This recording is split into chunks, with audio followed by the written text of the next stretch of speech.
Okay. All right. Good evening, everybody. Closer. Good evening, everybody.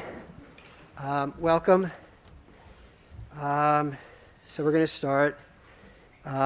Notice is hereby given that in accordance with the Open Public Meetings Act, Chapter 231, the laws of 1975, notice of this meeting has been sent to all school offices, officially designated newspapers, filed with the Township Clerk, and posted in the Board of Education office 48 hours in advance of this meeting. Would you please do a roll call? Certainly. Mrs. Berkowitz? Here. Mrs. Rothenberg? Here. Mr. Schlereth? Here. Mrs. Sanande? Here. Mr. White? Here. And Mr. Rossini. Yeah, I'm here. So we're going to start tonight with the Board President's report. Excuse me? Oh, I'm sorry. First, we got to start with the flag salute. I pledge allegiance to the flag of the United States of America and to the republic for which it stands, one nation, under God, indivisible, with liberty and justice for all.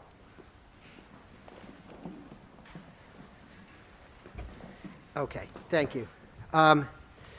So we'll start tonight with the Board President's report, my report. The first thing is the Board will notice that we've done the committee assignments that we'll be talking about, or you'll see later on in the agenda. If you have any questions or you want to discuss your assignments and what we're going to be doing moving forward, please reach out to me or anyone else on the Board. Also, on February 1st, we're going to have board training, and then later on in March, we're going to have additional board training. February 1st is going to be Mr. Fogarty from Fogarty and Hara. And then later on, it's going to be in March, one of the board, school board representatives will come in.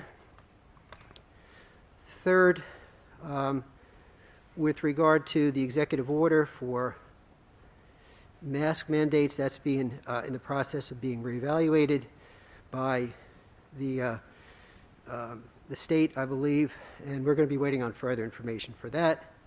And then finally, the district assessment presentation was going to be done tonight by Ms. Signori and Ms. Dowling, so the community can see the results of the district's assessment and perhaps shed some light on all of it for everybody. Let's see what else. That's really the extent of my report, and I guess we'll go to the committee reports. Buildings and Grounds, Mr. Schlereth. Nothing at the time. Communications and Policies, Mrs. Sanande. Nothing at this time. Curriculum and Technology, Mrs. Rothenberg. Yeah, as you mentioned, Ms. Dowling will be presenting tonight on the Start Strong assessment, the testing results, and the other benchmarks. Okay, with regard to Finance, Mrs. Pintarelli isn't here. Is there anything that we need to discuss? Not at this time. Okay. And with regard to negotiations, there's nothing to discuss tonight, not at this time. And then again with Personnel, the Personnel Committee met tonight, but there's really nothing to discuss here about with regard to the Personnel Committee. You'll see that there's the committee meeting schedule in the agenda, and everybody can please take note of it. Okay, so moving on to public comments on agenda items only. The Rivervale Board of Education is committed to encouraging the citizens of Rivervale and employees of the Rivervale School District to speak directly to board trustees. In order to facilitate this communication, residents and employees are requested, 1, to sign in before speaking, 2, to maintain an appropriate sense of decorum, and 3, to limit their remarks to no more than 5 minutes. The board will also take under advisement the written comments and opinions of non-residents that are submitted to the board secretary. Being mindful of its responsibility to maintain the orderly conduct of meetings, the board retains the right to rule on such matters as the speaker's right to address the board, as well as the appropriateness of the subject being presented. The board's decision in such matters is final. The board also reminds all members of the public that while it subscribes without reservation to the principle of keeping the community informed by policy and law, it cannot allow public discussion of personnel matters, nor can trustees comment on any current or pending litigation. If a matter concerning an employee of the Rivervale School District is of interest or concern to a resident, the matter should be referred to the responsible building principal or the superintendent of schools by telephone, letter, or email. So on agenda items only, I am going to open the meeting to the comments at approximately 11 after 7. And are there any comments on agenda items?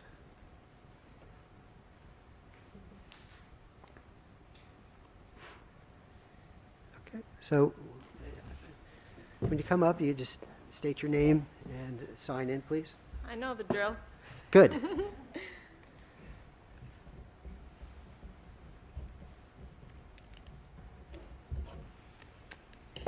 Hi, everyone. Luana Lusberg. I live on Rockland Ave. I want to address a couple of things tonight. I'm going to start with this. On December 20th, my daughter, a middle schooler, witnessed a high-up administrator jumping up and down in the lunchroom in excitement, sharing the news that she'd be getting her booster shot that day. Okay, I just have a question, and I'm Sure. sorry to interrupt. This would be on agenda items only. Is this something that's on the agenda?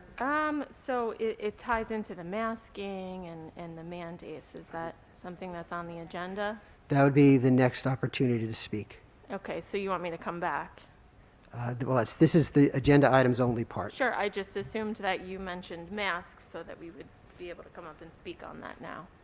Well, it's I not on can the come back. agenda. Okay. Thank you. Okay. So, just to be clear, it's on agenda items, things in the agenda only. Is there anything else that anybody else wants to say that are that's in the agenda? The non-agenda items will, of course, come on later in the meeting.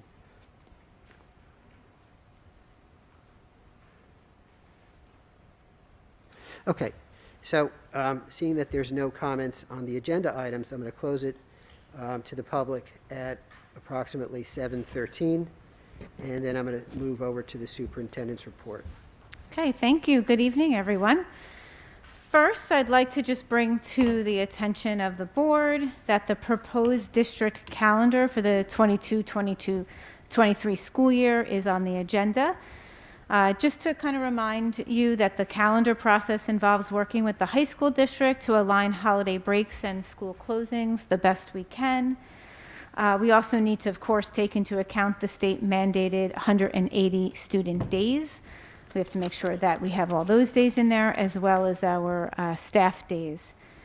There are two things I do want to highlight. We do have a later proposed September start date. Usually we start pretty much the day following Labor Day. We have a proposed date of starting Monday, September 12th. This is to accommodate scheduled referendum construction projects that are going to be occurring this summer. And then, of course, that pushes us back a couple of days, just by about 3 days in June. And those last 3 days in June are slated to be half days. This will allow the staff, and it's only half days for students, this will allow the staff time to pack up, get their classrooms ready for the major construction that would be happening next summer as well, and also some time to provide any professional development that we might need to provide. So that is on the agenda this evening. And the next thing is, which I'm hoping everybody is out to hear, and you're excited about it as Ms. Dowling and I are, but tonight we have the district assessment presentation on our Start Strong results. Like I said, our supervisor of curriculum, Kim Dowling, is here, and she'll present those results momentarily. Similar to our fall presentation, there's mandated slides that we have to report out on. But additionally, we took the opportunity in the fall to look back to see where our student data was on NJSLA, and we sort of went back the last 3 years to kind of get an overall picture of what it looked like before the pandemic.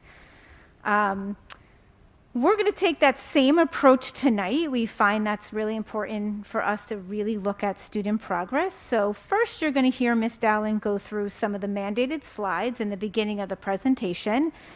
But we decided to add additional information to hopefully provide a clearer picture of our students' academic progress for this year. It's important to note that we really won't have a full grasp on any potential COVID learning impact at this point, and this is why we feel it's so important to really be looking at several data points and also being transparent and making sure that everybody is aware as well. And what we need to do is draw conclusions from the data. We need to ask good questions around the data. We need to then make informed decisions for our students around all of this stuff. So to this end, we're going to share the Start Strong results. And then we're also going to share some of our internal data from Renaissance.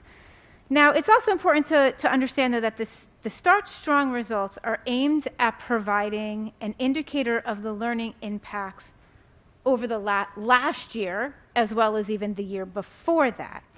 So, for example, the students took this test in September of this year. So if you were a current fourth grade student, you took an assessment based on third grade learning standards. So the good news is that the Start Strong results did provide us with some good information for instructional purposes, but it doesn't give us any indication of how well our students are currently performing now, mid-year. And so that's the piece we wanted to sort of add to this presentation and put together. Now, you can certainly draw conclusions that if a student had lack of prior knowledge from last year's standards, you can draw the conclusion, because standards build on each other, that if we didn't sort of address some of those learning concerns early in the year, they would then not be able or have a hard time accessing their current standards. So although we didn't get the formal reports until December, we had to be proactive and make some assumptions and start doing some changes right away in September in order to help our students. So you're going to hear a little bit about that as well, what we did proactively, what we're going to continue to do, and to try to get this bigger picture, because you need to know, school districts need to know what you need to adjust. You need to figure out if what you're doing is working well, so you can choose to continue that, or maybe you need to make some adjustments. So we're going to share all of that with you tonight. Sometimes it can feel like that COVID is like all-consuming in the education world, and it certainly feels like that some days. However, at the end of the day, we're educational experts, and so we need to keep our eye on that at the core of what we are doing, which is really the teaching and learning. And I'm sure if you've been to our board meetings, you have heard me say that numerous times. So I have to say that along with the teachers who are immersed in taking this information and making these important decisions for students, the administrative team, we've been sort of knee-deep in this work. I hope you find the data as valuable and encouraging as we did. We kind of love this stuff. So to us, this is the core of what schools are. And we just feel that, great things happen when we're in school and when we're learning and when we're focused on this. So at this time, I'm going to pass it over to Ms. Dowling, and her and I will sort of present together. Thanks, Ms. Dowling. Go ahead. Good evening. Everyone can hear me with this? Okay. As Mrs. Signori said, thank you for visiting us for our second district assessment report of the year. Typically, we only have one, but this year we're able to have two. In the fall, we reported out on the WIDA scores and the DLM scores, two separate assessments that subgroup populations of our students completed last spring. And as Mrs. Signori was saying, we also presented out on student achievement in the fall and some previous NJSLA scores from years past. Tonight, we're going to focus on achievement with Start Strong data. In the spring of last year, the state government applied for a waiver for NJSLA assessments, which was granted by the federal government. So the students did not complete NJSLA last spring. with the stipulation that our students would complete the Start Strong assessment in the fall. The Start Strong assessment was given to all students in grades 4 through 8 in the areas of English language arts and mathematics, and in grade 6 in the area of science. What you'll notice is different there with NJSLA is typically our 5th graders and our 8th graders take it in science, and NJSLA is for students in grades 3 through 8. The reason that our 3rd graders didn't take this assessment, the Start Strong assessment, is because it was assessed on previous grade level standards. For example, if I'm a 5th grade student, then I was taking the assessment on 4th grade standards in ELA math. If I am a 6th grade student, then I took the assessment on 5th grade standards for ELA math and science. It's important to note that the Start Strong assessments do not replace any local benchmarks. For example, we administer the Renaissance assessment 3 times a year, the fall, the winter, and the spring. And that's really the core of what we're using this year to measure growth and to monitor progress, which we're going to talk a lot about later on in the presentation. And it's also very important to note that these are not going to replace the spring NJSLA assessments for this coming school year. Earlier in the year, back in October, Mrs. Signori sent out a notice of district assessments, which have the specific dates in it that the students will be taking the NJSLA in May. And again, that will be in grades 3 through 8 for ELA and math, and grades 5 and 8 in science.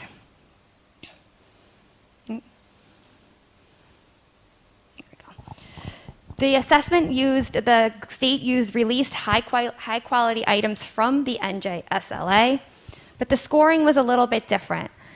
If you had heard any of our previous district assessment reports, you will notice that NJSLA has 5 categories of reporting out on where students can either be exceeding expectations, meeting expectations, approaching expectations, partially meeting expectations, and not yet meeting expectations. The score reports for the Start Strong assessments, you will notice, are a little bit different, whereas students are categorized in 3 areas, whether they need less support, some support, or more/strong support. You will also note that this assessment did not cover anywhere near the depth of standards that are on the NJSLA. There was about 10 questions for the English language arts portion of this assessment and about 20 for the math. We also want you to know that the New Jersey Department of Education has recommended that districts do not compare any individual student, school, or district data with any data from the state. Actually, we did not even receive the state percentages. Typically, we receive the percentage of students that met or exceeded expectations in all grade levels and content areas, and we did not even receive that information for the Start Strong, so we cannot compare our students to how the state did. Another item is that the Start Strong assessments were not meant to be predictive of how our students are going to perform on this year's NJSLA, nor should you use them to think about how the students might have performed if they took the NJSLA last year. This assessment is for instructional purposes. It is for us to be able to take a look to see where our students are, how we can bridge that COVID gap, and what we can use to ensure that they're mastering the standards from last year so they can access the curriculum this year. As Mrs. Signori was saying, when we receive the template from the state, we have mandated slides, and then we have some recommended slides, and then we have some flexibility with other areas. The first slide on here is one of the mandated slides that you will see. It just says the amount of students that completed the assessment in the fall. You can see the number of students that were tested in ELA, and math, and science in grades 4 through 8. The next 2 slides, you're going to see percentages of students in grades 4 through 8 who needed less support, some support, or more support. We are not going to go through each individual percentage. This whole presentation will be placed on our website tomorrow, so if you wanted to go through it in depth, you have time to do that. You can always reach out with any questions if something comes up that you don't think of this evening. But we're going to go through these percentages more in depth a little bit later on in the presentation when we talk about Renaissance and how our students are currently performing. But just so you can see how you can read the data, if you're looking in grade 4, if you go across, 21% of our students in grade 4 in English language arts were identified as needing more support, 27% some support, and 52% less support. You look underneath for grade 5, 8% of our students were identified as needing more support, 19% some support, and 72% less support, and so on. This is for ELA. The next slide represents mathematics. The support levels are the same, and it's read the same. In grade 4, 30% were identified as more support, 29% were identified as in need of some support, and 41% were identified in need of less support. Again, and so on. We're going to be going over this in depth later on when we show you the comparison of how students are currently performing on our Renaissance assessments. Similarly with science, we report out at 22% were identified as needing more support, 38% some support, and 40% as less support. There we go. One of the items that the state requires us to do is if you have more than one elementary, middle, or high school, that you present out on scores individually in each school and as a district. So the next few slides, you'll see grade 4 English language arts and math and grade 5 English language arts and math broken up. You'll be able to see how our students performed at Roberge in comparison to how our students performed at Woodside. And then the bottom here is how our students performed when combined. Similar with grade 5 ELA. And it's read the same across for Roberge, 11% for more support, 15% for some support, 74% as less support. Woodside, 6% as more support, 23% less some support, and 70% as less support. And the bottom graph is for both schools combined. Math is set up exactly the same, 23%, 25%, 52%. And 36%, 32%, 32%, and the bottom is both schools combined. And the same information for grade 5 at Woodside for math, Woodside and Roberge for math. One of the items that we have to report out on are district subgroups. And in Rivervale, our identified subgroups are Asian, Hispanic, Black, White, Female, Male, and students with disabilities, which is broken up into 2 categories, which you'll see in a later slide, of our students who have IEPs and students who have 504s. These numbers represent percentages, and the red students represent students in need of strong support, yellow students in need of some support, and green students in need of less support. This is as a whole, as a district for English language arts and mathematics. Similarly, as the last slide, broken up into Asian, Hispanic, Black, White, Female, Male, and students with IEPs.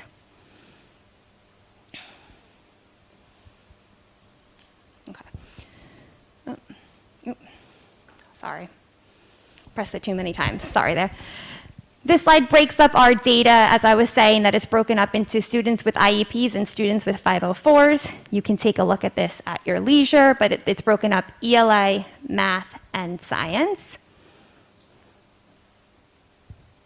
We will not be reporting out on our populations of students with English language learners and economically disadvantaged. When you have less than 10 students that make up a subgroup, for FERPA protections, we do not report out on them. So you will see in the next slides that although we reported out on certain populations or certain subgroups as a district as a whole, we will not be reporting out on them by grade level, because although we might have 10 total, we might not have 10 in a grade level. So the next several slides are subgroup analysis for grades 4 through 8 for ELA, and on the left side, math on the right, and on math on the right side. And these will all be posted for you if you want to take a look at how our subgroups have performed. And again, there might be different subgroups for different grade levels.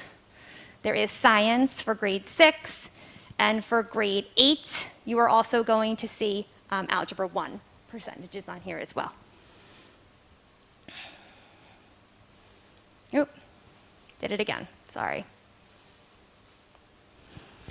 One of the things that we did as a district, even before our students completed the Start Strong assessment, is we knew that we were going to have to do something to bridge this COVID gap and what we were going to do for the learning impact that COVID has had on our students, and even before COVID, what we were doing with the numbers that we were seeing on our NJSLA reports and internal benchmarks. Which brings us to our internal benchmarks, number one, as Renaissance. We've been using Renaissance data for years, using the diagnostic reports and instructional reports, and our teachers have been using the areas identified, the standards of areas that are identified as areas of growth and the standards of mastery. They have been using specific skills identified by our assessments to use for guided groups or strategy groups. But over the past year or so, we've been taking a look at some different reports that Renaissance offers. We've been taking a look at comparison reports. We've been taking a look at different structures, different standard reports that we can use to really hone in on instruction and how we can ensure that our students are mastering the standards and are able to progress. This year is no different. Our students have already completed the Fall Renaissance and the Winter Renaissance, and they will be taking another one in the spring so we can continue to measure progress. Linkit is our data warehouse where it holds all different information, and this year we're using something called fingertip profiles, where they're giving all of our teachers these digital profiles of each individual student in their class. And we all know that one assessment isn't going to be a good measure of how a student is doing. You need to use multiple measures of assessments to really gauge how a child is doing in your class. And Linkit does this for us. It takes all of our benchmarks, our math benchmarks, Start Strong data, any NJSLA information that we have, any Renaissance benchmarks, any math benchmarks, and for our students in our elementary levels, it also uses TC scores. And it puts it all on one neat page for our teachers so they're able to see the growth of each child using multiple measures. We're also going to be looking at Linkit in a different form in a couple of weeks, which we're going to talk about at a later slide. We have been working with math consultant Meredith Alvaro. She has been working with our staff on really kind of marrying the language that we see in the NJSLA as compared what's in our curriculum and how it looks like in our math series, even our new math series. One of the examples that I have used a few times, you might have heard it, is that when we were looking at our Renaissance data and we're looking at our internal benchmarks, our students were, to us, looking like they had mastered specific standards.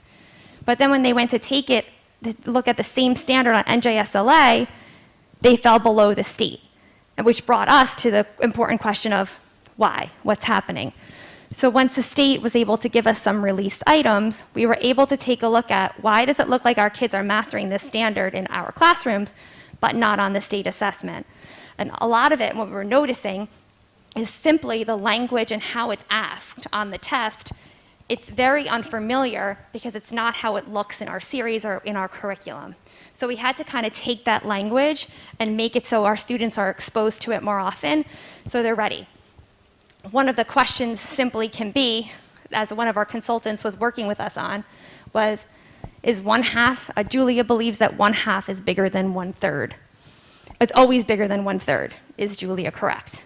Well, the way that we have been talking about this together, the way that we teach it and finding common denominators and how we talk to our kids, yes, when you compare fractions, 1/2 is bigger than 1/3. But the word always makes that answer not correct.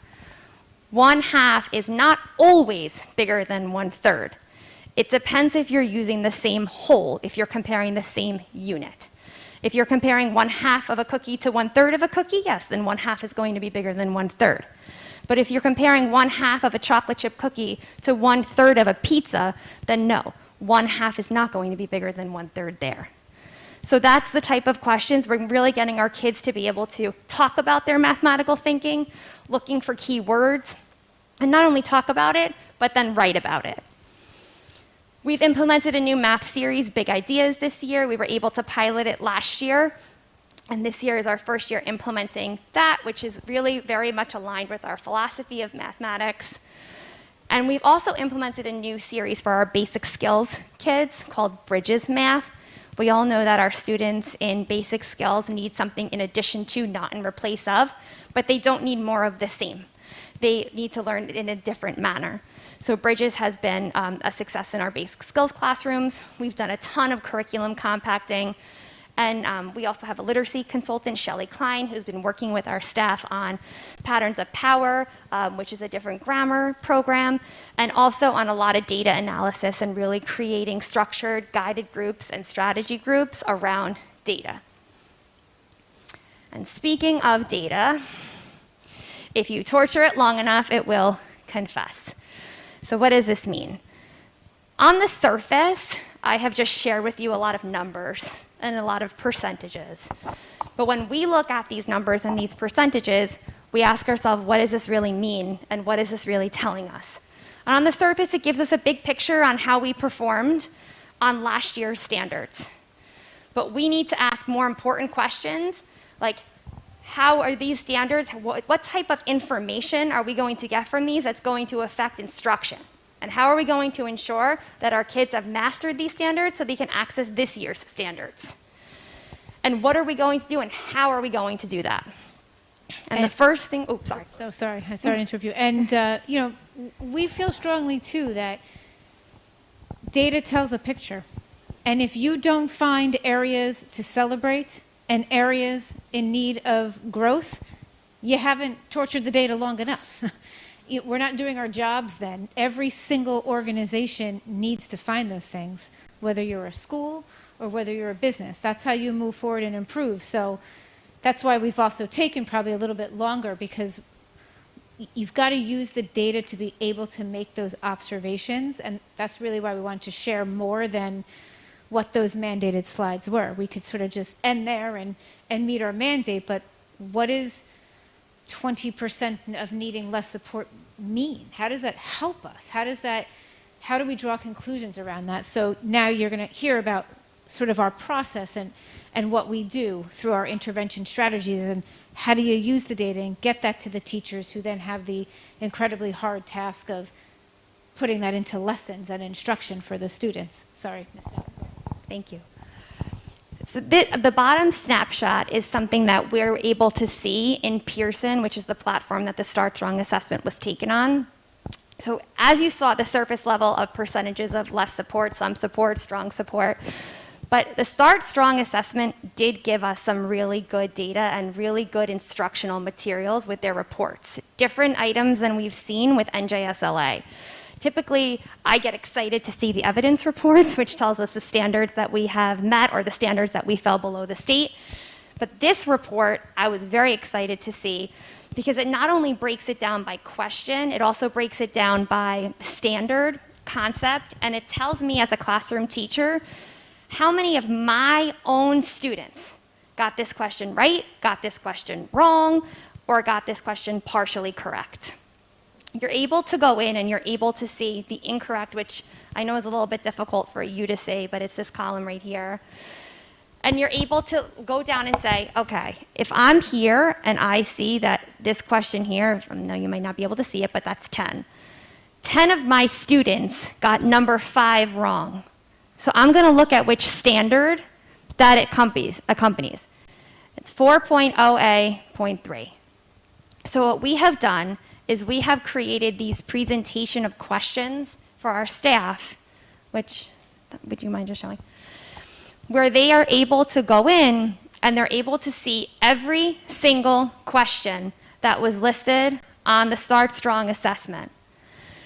They're able to use these for instructional purposes. They're able to take this standard and say, where is this standard in my curriculum, the one that I've built upon? Because remember, these are last year's standards. And if 10 of my students got this wrong last year, then I'm going to need to reteach this, and this is going to have to be a prerequisite before they can access the current standard. This was question number 5. So then they're able to take this question, put it up on the board, have conversations around this question, talk to their students about this question, and make sure that they understand the standard. Thank you. Yeah, you can go back. Thank you. So that's the first piece. And then just give me 1 second so I can cross over to the next one. So then what you can do is you can take that standard and you can plug it in into a search engine in Pearson, And, there we go. And when you plug it in, it's going to come up with all of the questions that surround that standard. This is the information that's going to help our students move forward and master standards and progress. I can see question 1, 3, and 5 were around the standard that my students had trouble with, but number 5 is the question that I want to focus on. You can do this for all of the standards in ELA, math, and science, and this is the type of work that we're doing around the data.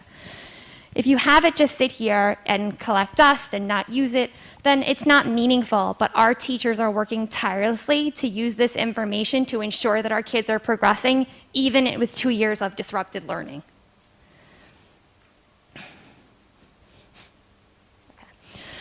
One of the other assessments that we've been spending a lot of time on, particularly this year, is our STAR Renaissance assessment. It's our internal benchmark. It's what our students take 3 times a year, and it helps us monitor progress. Their categories are a little bit different than the Start Strong assessment, but similar in that we were able to use them to monitor growth. There in the green is considered at above benchmark or in need of less support. Then they have the yellow and the blue is on watch or intervention or students in need of some support.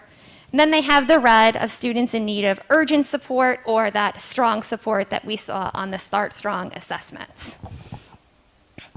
We wanted to measure our growth and see where are our kids now. Have we taken this information from Start Strong? Have we used our benchmarks? Have we used our internal data? So our kids are progressing. Have they been able to access the curriculum? Where are they now in January of 2022? That's the question. And when we're looking at our data, there we go. When we're looking at our data, we have seen tremendous growth. In some areas, and as Mrs. Signori was saying, there's always areas to improve. The goal is to always be better. But here in grade 4 in ELA, in September at our Start Strong assessments, 52% of our students were identified in need of less support as compared to 87% using our Renaissance data in January. And now just to interrupt you, sorry, Ms. Dowling, and just remember, you're not comparing apples to apples. This isn't the same test. We don't have that. Start Strong isn't being given ever again. But we have to make the assumption, like we said before, standards build. So if a child was experiencing difficultiness with a prerequisite still from last year, they would have a hard time then accessing this current year's. So that's why our job this year was really challenging for not only students and for teachers to really make sure that we were so targeted on the type of instruction and support that we gave the first half of the year, because what you don't want to happen as a district is have the learning disruption continue to build, right? If you missed out on standards last year, then you really can't access the current standard. That gap continues to grow. So we needed to make sure that are the efforts we put in play the beginning of this year, are they working? We can make some assumptions around that. So I don't want anyone to think like we're comparing Start Strong to mid-year Start Strong. They're 2 different assessments. One's last year's, one's this year, but you've got to be able to start drawing conclusions. And like I said, if we just stopped at Start Strong, okay, it told us, 23% of our kids needed strong support in the fall. But what does that tell us now? And do we know if our efforts worked? So that's what you'll see some of this. So I just wanted to clarify that. Yeah, you can't improve what you don't measure. So yes, absolutely. Thank you, Mrs. Signori. Okay, similarly in math, you're going to see how our students performed in the Start Strong assessment in September, which 41% were identified as students in less support, 29% some support, and 30% of strong support. Our Renaissance scores for 4th grade math as of 2 weeks ago or a week ago when we finished the assessment, 89% of our students were identified in that green at on or above benchmark or in need of less support. And again, it's not the same test, but these are where our students are now based on our assessments. And again, this is one assessment. We recognize that Renaissance is one assessment, just as Start Strong is. We are looking at our big ideas benchmarks. We're looking at TC levels when we talk about ELA. We're looking at formative and summative assessments. You're not just looking at Renaissance and saying, oh, our kids, look, 89% in the green, we're done. No, that's not a reasonable conclusion. That is one assessment. Here we go. Grade 5, ELA in September and Start Strong, 72% were identified as less support as compared to 75%. So we did see some growth there. We saw a big jump in grade 5 math from the September Start Strong assessment at 34% to 84%, looking at Renaissance math in January. Grade 6 ELA, we also saw a small increase here, as 61% needed less support in September using last year's standards, to 67% in that green or at or above benchmark for ELA in January. And what we're doing with these reports now, the Renaissance reports that we have, is we're taking a look at the growth reports in Renaissance as well. Here we're not measuring